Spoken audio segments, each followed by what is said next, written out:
आज आपण बनवणार आहोत कैरी टोमॅटोची चटणी। खायला खूपच छान लागते आणि करायला अगदी 5 मिनिटात तयार होते। तुम्ही हे व्हिडिओ शेवटपर्यंत पहा आणि व्हिडिओ आवडला तर एक लाईक नक्की करा। नमस्कार। तर आज आपण बनवणार आहोत चटपटीत कैरी आणि टोमॅटोची चटणी। तर त्यासाठी मी इथं 3 टोमॅटो घेतलेले आहेत, एकदम लाल टोमॅटो, आणि एक तोतापुरी कैरी घेतलेली आहे। कैरी मी स्वच्छ धुवून घेतलेली आहे आणि टोमॅटो सुद्धा स्वच्छ धुवून पुसून घेतलेले आहेत। तर आता आपल्याला हे कापून घ्यायचे आहेत। अशा प्रकारे एका टोमॅटोचे 2 भाग करून घ्यायचे आहेत आपल्याला।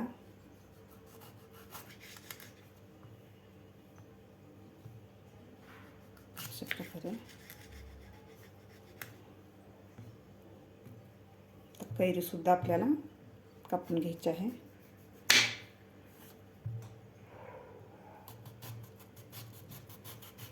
अशा प्रकारे आपल्याला कैरी कापून घ्यायची आहे।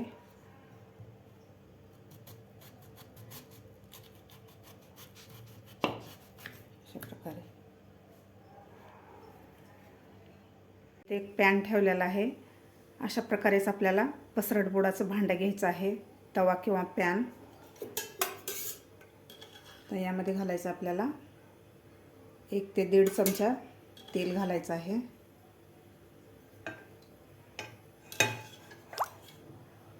आता यामध्ये आपल्याला टोमॅटो आणि कैरी घालून घ्यायची आहे। अशा प्रकारे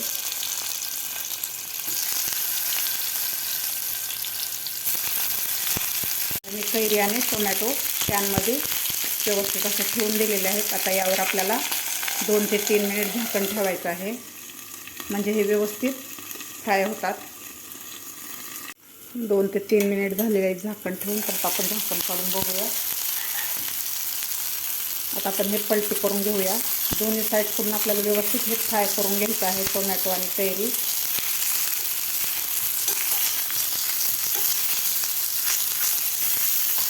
व्यवस्थित आपल्याला पलटी करून घ्यायचं आहे।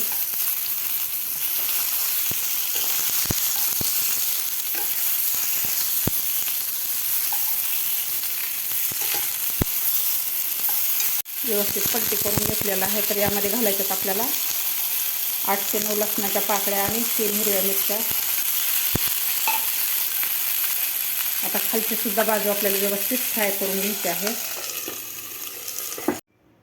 टोमॅटो आणि कैरी व्यवस्थित आपलं थंड झालेला आहे। तर आता आपल्याला टोमॅटोवरची साल काढून घ्यायची आहे।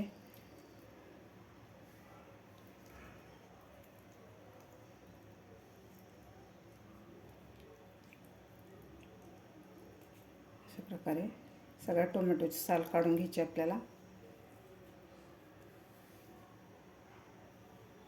सगळ्या टोमॅटोची साल काढून घेतलेली आहे। तर आता आपल्याला कैरीचा सुद्धा आपल्याला एक गर घालायचा आहे मधला। कैरीची साल आपल्याला काढून घ्यायची आहे अशा प्रकारे।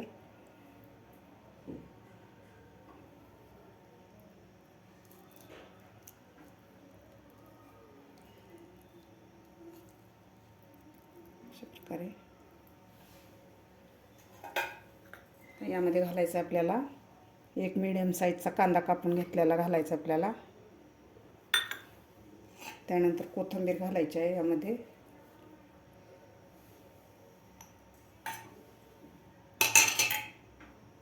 लाल मिरची पावडर,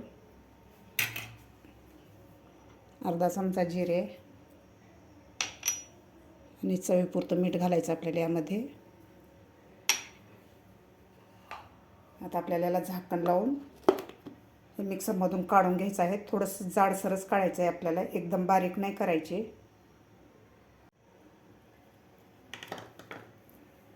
अशा प्रकारे काढून घेतलेली आहे चटणी। थोडीशी जाडसरच केलेली आहे, जास्त आपल्याला बारीक नाही करायची। जाडसरच खूप छान लागते। अशी मस्त आपली चटपटीत अशी कैरी आणि टोमॅटोची चटणी तयार झालेली आहे। तर आता सर्व करून घेऊया। अशी मस्त आपली कैरी टोमॅटोची चटणी तयार झालेली आहे। खायला खूप छान लागते। तुम्ही हे पोळीबरोबर, भाकरीबरोबर किंवा वरण भाताबरोबर तोंडी लावण्यासाठी सुद्धा खाऊ शकता। खूप छान लागते। तुम्ही हे फ्रीजमध्ये ठेवून 2 ते 3 दिवस सुद्धा खाऊ शकता। खूप छान लागते। तुम्ही सुद्धा नक्की करून बघा। तुम्हाला माझी आजची ही रेसिपी कशी वाटली हे नक्की कमेंट बॉक्समध्ये सांगा। माझा व्हिडिओ आवडल्यास लाईक, शेअर आणि सबस्क्राईब करायला विसरू नका. बाजूच्या बेल आयकॉनवर क्लिक करा म्हणजे माझ्या व्हिडिओचे नोटिफिकेशन तुम्हाला सर्वात आधी मिळतील. भेटूया अशाच एका नवीन रेसिपीसोबत. तोपर्यंत धन्यवाद.